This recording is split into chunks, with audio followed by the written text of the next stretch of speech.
ይሄ ነገር በደንብ አጣሩ ብላ አሸናፊ ጋር መታት ጥቆማ ሰጥታ ነበር። አሸናፊም ሲሄድ ጊዜ ከቤት ይወጡልኝ፣ እኔ እንዴት ወንድሜን ሞተ እላለሁ፣ ወንድሜ በህይወት ካለ አምጡልኝ ብላ ያዙን የቃቀኙ ያለች የነበረው። እህቷም ጓደኛው ደግሞ ከቤት እንድትወጣ ነው ያደረገችው የነበረው። አንቺ ነሽ የሆኑ ሰብ የምታመጭብኝ፣ እንዴት ወንድሜ ሳይሞት ሞተ ብዬ እናገራለሁ? ለምንሽ እነዚህ ሰዎች ይዘሽ ትመጫለሽ? ባለፈ ጨርሰን ወንድሜ እንደሞተ ነግሪያቸው ነው የሄዱት የነበረው። ዛሬ እንዴት አንቺ በእኔ ላይ ሰበብ ታመጫለሽ? ብላ ድብደባ ጀምራ ነበረ። በመጨረሻ ደግሞ ነገሩ ሲጣራ የገነት እናት ራሷ እንዳገባችው ደብቃ እንዳስቀመጠችው ነው የታወቀ ነበረው። የገዛ እናቷ ነው ፍቅረኛዋ የቀመቻት ነበረው። ይህ በሙሉ ሆነ ተብሎ እንዲደረግ ያደረገው ደግሞ ዞሮ የገነት አባት ተብዬው ነው ይሄ በሙሉ ያደረገው። ዛሬ ዮሐንስ የሚባል ሰውዬው በቁጥጥር ስር ውለዋል። ያ ዮሐንስ የተባለ ሰውዬው ሲጣራ መጨረሻ ይሄ በሙሉ ያደረገችው የገነት እናት ናት፣ እኔ አይደለሁም። እሷ ከባሏ ጋር ተስማምታ ያደረገችው ነገር ነው። የገዛ ባሏ የገደለች፣ የገዛ ባሏ ያልሆነ ቦት እንዲወጥቅ ያደረገች ሴትዮ ዛሬ እኔ ጋር እንዴት ጥምዝ ታመጣዋለች? ስለዚህ ነገሩ ልጅቷ እንድታሰር፣ ልጅቷ አመት በሙሉ እንድትታሰር፣ የልጇ ፍቅረኛ እንዲታገት ወይስ እሷ እንድታገባው ታግቶ እሷ እንድታገባው ያደረገች ራሷ ነው። ለብር ስትል ነው ያደረገችው። እኔ እዚህ ውስጥ ጣጣ ውስጥ የለሁበትም፣ አውቆ ነው እኔ ጋር ያመጡት ብሎ ቃሉ ሰጥቶ ነበር። ከዛ በኋላ የገነት እናት እንዴት መጣ ተደርጎ እንዴት አንቺ እንደዚህ ነገር ታደርጊያለሽ? እንዴትስ የልጅሽ እስር ቤት እንድትገባ ታደርጊያታለሽ? ብላ ስትነገር በልጄ ላይ ገፍ እናት እንዴት ነገር እንዳፏ ሞልታ ትናገራለች እንዴ? ምን አይነት አረመኔ እናት ነሽ ግን! ኧረ ብስሚላ ምን አይነት አረመኔ እናት ብትሆኚ ነው? ለብር ብለሽ ለመጀመሪያ ፍቅረኛሽ ብለሽ አንቺ የገነት እናት 2 ወንጀል ነው የሰራችው። እንዴት ብትሉን ምን 3 ወንጀል ነው እንጂ አንድ ገነት ባልሰራችው ስራ ሰው ገደለች ብሎ አመት ሙሉ እንድታሰር አድርጓት። ሁለተኛ ደግሞ የገነት ፍቅረኛ አሳግታ ነው ያገባችው። ሶስተኛ ደግሞ የገዛ ባሏ ገነትን ልጅህ ናት ብላ እንዲያሳድግ ነው ያደረገችው። ግን ዛሬ ሚስጥር አወጣችው። ገነት የእሱ ልጅ ሳትሆን ዮሐንስ ልጅ እንደሆነ ዛሬ ተናግራለች። ድሮ በጣም ወደው ነበረ፣ በጣም አፈቅረው ነበረ፣ እሱም ያፈቅረኝ ነበረ። ስለዚህ በዛ ሰዓት የተወለደች ልጅ ናት። እሱ በዛ ሰዓት ርጉዝ ሲሆን ጊዜ ጥሎ ጠፍቶ አሁን ያለው ባሌ አግብቼ ነው የምኖረው። አሁን ያገባሁት ባሌ ደግሞ መሀል ስለሆነ መውለድ ስለማይችል ካንተ ነው ያረገዝኩት፣ ልጅህ ናት ብዬ አሳምኜው ነው። ግን አሁን ዮሐንስ ፈልጎኝ ሲመጣ ጊዜ እሺ ብዬ ተቀበልኩት። ፍቅር አለብኝ፣ እሱ ፍቅር አልወጣልኝ። ደግሞ በእርጅና ነው ፍቅር ሚይዝሽ እንዴ? በእርጅና ነው ፍቅር ሚይዝሽ ወይ? እንኳን ወጣት ልጅሽን እንዳንቺ አላበደችም። እኔ የምለው በአሁኑ ሰዓት ትላልቅ እናቶች ናችሁ እንዴ ፍቅር የሚይዛችሁ ወጣቶች አሉ ወይስ ምን አይነት ሁኔታ ነው? ወዴት የሄደ ነው? እውነት አሄሩ ዘማን ተቀራረበ የሚባለው አሁን ነው። ይህን ያህል ወንጀል ለብር ብለሽ ይህን ያህል ህይወት አንድ ባልሽን መክዳት፣ 2 ደግሞ ልጅሽን መክዳት፣ 3 ደግሞ የልጅሽን ፍቅረኛ መቀማት፣ 4ኛ ደግሞ የልጅሽን ደስታ መቅማት ምን ይሉታል? 2ኛ ደግሞ ልጅሽን ባሏ ቀምተሽ ሰርጓ በትነሽ ሁሉ የምታረገው በሙሉ ሰርጓ ደስታዋን በሙሉ ቀምተሽ በቁሟ ገድለሽ ግን እሷ እንድታሰር አድርገሽ ዛሬ አፋለኝ ብለሽ እጮኛሽን ወይስ በባልሽ ላይ የደረሽው ፍቅረኛሽን አንተነህ ሀይቢ ጉዴን ያወጣኸው አንተነህ ሚስጥር ያወጣኸው ብለሽ ያዙ ሊቀቁ የምትይ መጀመሪያ እኮ ነው አንቺ መጠንቀቅ የነበረብሽ። እናት ነሽ፣ ልጅ ያደርሰሻል፣ ልጅሽ ልትዳር ነው። በስርዓት ልጅሽን ድረሽ። ከሌላ ሰው ፍቅር ቢይዝሽ ምን ችግር አለው? እንዴት የገዛ ልጅሽን አግብተሽ ልትኖር ያስበሽ ልጅሽን ታሰብቻታለሽ? በምን ሁኔታ? ምን አይነት እናት ነሽ? አሁን አንቺ እናት ነሽ እንዴ? እና ዛሬ ጉድሽን በሙሉ ሲወጣ ዛሬ ኤክስሽን ጉድሽ በሙሉ ሲያወጣው ወይስ ወሸማሽ ነው የሚባለው? ጉድሽን በሙሉ ሲያወጣ ጊዜ ለምንድነው ያዙ ይልቀቁ፣ ልጅን እንደዚህ ያደረኳት፣ ባሌ እንደዛ ያደረኩት፣ ያቺ ምስኪን የሆነች ልጅን ያልሆነ ቦታ እንድትወጥ ካደረኳት፣ ምስኪን ባሌ ያልሆነ ነገር እንዲሆን አደረኩት ብለሽ ያ ሁሉ ያዙ ይልቀቁ የምትይ አንቺ ማን ሆነሽ ነው? ማንሽ አንቺ? ሰው መጀመሪያ የምጠንቀቁ እናት እንደ እናት መከበር ነው ያለባት። እናት እንደ እናት ራሷን አክብራ ተከብራ መኖር ነው ያለባት እንጂ ብቻ የዛሬ ደስታ እናት እንደ እናት እኮ ነው ተከብራ ስትኖር ነው የሚያምርባት። ልጅሽ በስርዓት በወግ ባረግ ለአግባብ ብላሽ ነው የቤቷ አስቤዛ የምትሞላው ነበር።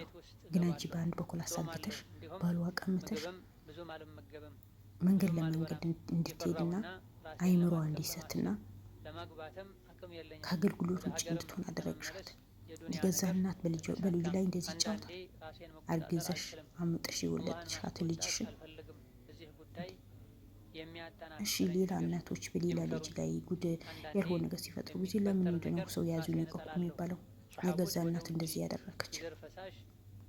እሺ፣ መቼም ውሸት ተደብቆ አትቀርም እኮ። ለጊዜው ነው የምትደበቅ ይመስለን እንጂ ሌባ ሲሰርቅ ጊዜ አይታወቅበትም፣ ሲካፈል ነው የሚታወቅበት። አሁን እናንተም እንደዛ ናቸው። ባልሽን ቤት ውስጥ አስቀምጠሽ ከሌላ ባል ጋር መማገጥ ከድሮ ፍቅረኛሽ ጋር፣ ሁለተኛ ደግሞ የልጅሽ ባል መቅማት። ይህ ሁሉ የምታረጊው ለብር ብለሽ ነው። እሺ አሁን እውነቱ ከወጣ በኋላ ለምን እንደምታለቅሹ ለያዘውን ብታለቅሽ ማን ያምንሻል? የልጅሽን አይን እንዴት ነው የምታዩ? ልጅሽ ምን ብለሽ ነው የምታሳምኛት? እንዴት አይኗ አይተሽ ታወሪያለሽ? ለምን አሁን የድሮ ፍቅረኛሽን ልደበድብኝ ትነሻለሽ? አንተ ነህ ጉድ ያደረከኝ፣ አንተ ነህ ሜዳ ላይ ወጥተህ የበተንከኝ፣ አንተ ነህ እንደዚህ ያደረከኝ፣ አንተ ነህ ሚስጥሬን ያወጣኸው ብለሽ በዚህ ልክኝ ያዙኝ ልቀቁኝ ማለት እኮ አልነበረብሽም። እንደ እናት መከበር ያለብሽ ራስሽ ነበርሽ። እንደ እናት ተከብረሽ ራስሽ ማስከበር፣ ልጅሽን በስርዓት ድረሽ መኖር ያለብሽ አንቺ ነበርሽ። እንዴ 2 ወንድ ይዞ ማሽከረከር፣ 3 ወንድ ይዞ ማሽከረከር ጌጥ መስሎሻል እንዴ? ክብር መስሎሻል እንዴ? አንድ ሴት ልጅ እኮ ለአንድ ወንድ እኮ ብቻ ናት። ግን አንቺ አግብተሹ በ80 አግብተሹ ባል የምትኖሪ ባልሽ አለ። በ80 አግብተሹ የምትኖሪ ባልሽ አለ። ሁለተኛ ደግሞ የድሮ ፍቅረኛሽን ተመልሶ መጥቶ ከእሱም ጋር ትማግጫለሽ። ሶስተኛ ደግሞ የልጅሽን ባል ቀምተሽ አሳግተሽ ከእሱ አግብተሽ ሳይፈልግ በግዱ የልጁ እናት። ኧረ ብስሚላ እንደ ውፍረት የሚባል ነገር አይሰማሽም እንዴ? አታፍልም እንዴ? በራስሽ እጅ ትቀልያለሽ እንዴ? ሰው እንዴት በዚህ ልክ ይቀላል? የወንድ ሶስ አለብሽ እንዴ? 3 ወንድ ይዞ ከአንዱ ጋር መሽከርከር ወይስ ገና ወጣትነት አምሮሽ ነው? ሰው እንኳን በአንቺ እድሜ ላይ ተከብሮ ደስተኛ ሆኖ የልጅ ማረግ ያለህ ወይ ወግ ማድረግ ደርሶኛል ወይ አያት ሆናል ወይ አማች ይኖረኛል ወይ ብሎ ደስተኛ በሚሆንበት ሰዓት ግን አንቺ ወንድን ማገለባበጥ ነው ስራሽ። ኧረ እናት በዚህ ልክ እንደዚህ ስትማግጥ ያስጠላል። እናት እንደ እናት ዋና ተከብራ በቤትም ቤት ሆና ከባሏ ጋር ደስተኛ ሆና ልጇ ስትድር ነው የሚያምራት። ግን አንቺ ዛሬ ለምን ጉድ ወጣ ብለሽ እናት ነበርኩኝ እኔ እናት ነኝ፣ ለልጄ ያዝንላታለሁ፣ ለልጄ ምንም ትሆንብኝ አልፈልግም፣ የድሮ ፍቅረኛ ያደረገኝ ነገር ነው ምናምን፣ እሱ ነው ያሳሰተኝ፣ እሱ ነው እዚህ ወንጀል ውስጥ ሊገባ የገፋፋኝ። ባይገፋፋሽም እኮ ባልሽ ግዳሽ እኮ ነው ይሾ ነበረው። ሺህ ጊዜ ቢገፋፋሽ በልጅሽ ላይ ከገዛ ከሆድሽ የወጣች ልጅ ላይ እንዴት ትጨክኛለሽ? እንግዲህ ያ ጀማተል ኸይር፣ ለማንኛውም የገነት ጉዳይ እንደቀጠለ ነው። ኃላፊ ነው ያለባቸው። ሆነ ብሎ ተደራጅቶ የሚሰሩ ስራ ነው።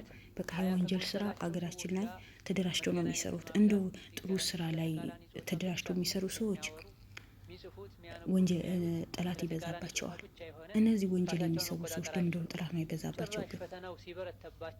ግን ለምን በዚህ ልክ ነው ራሳቸው አስፍተው ቤታቸው አስፍተው የሰውን ትዳር በትነው የሰውን ንብረት ቀምተው የሚኖሩት? ለምንድን ነው ግን? ለምንድን ነው? በምን ሁኔታ ነው ሌሎቹ እንዳይኖሩ የሚደረገው ግን? ለምንድን ነው? አንዱ ደስተኛ ህይወት ይኖራል፣ አንዱ የመከራና የስቃይ ህይወት ይኖራል። ትዳሩ ተቀምጦ ትዳር እንዳይይዝ ገብቶ እንዳይወጣ ስራ እንዳይሰራ ንብረቱ ተቀምጦ ቤተሰቡ ተቀምጦ ለምንድን ነው ግን እንደዚህ የሚሆነው? ለምንድን ነው እንደዚህ ወንጀል የሚሰሩ ሰዎች በየቦታው ለምንድን ነው የሚበዙት? እሺ መብዛታቸው ይብዙ፣ ግን ለምንድን ነው በእነሱ ላይ ሰው ማይነሳባቸው? ለምንድን ነው በእነሱ ላይ ምቀኛ የሚሆኑ ሰው ማይነሳባቸው? ጥሩ የሚሰሩ ሰዎች አሁን እነ ሉልን ጥሩ ነገር ስለሚሰሩ ሰው በቃ ጠላት ይበዛባቸዋል። በሄዱበት ሙሉ ጠላት ይበዛባቸዋል።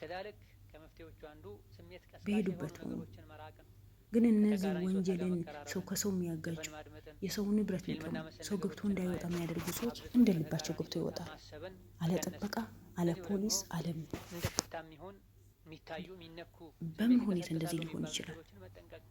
እኔ እኮ ደግሞ ሁለተኛ የሚገርመኝ ነገር ወንጀል ሰርተው ተነስተው የሚክዱት ነገር እኛ እንደዚህ አላደረግንም፣ እኛ እንደዚህ ብለን ነበር፣ በዚህ ወጥቶ ነበር፣ በዚህ ገባ። ወንጀል ወንጀል ነው። የሰው ንብረት መቅማት ወንጀል ነው። ሰው ማገት ወንጀል ነው። ሰው መድፈር ወንጀል ነው። ሴት ልጅ መድፈር ወንጀል ነው። ግን እናንተ ጋር ሲደርስ ሁሉ ነገር ቀላል ነው። ለምን? እናንተ የምታዩት ብርና ብርስ ብቻ ስለሆነ። ግን እንደፈለጋችሁ ገብታችሁ ትወጣላችሁ።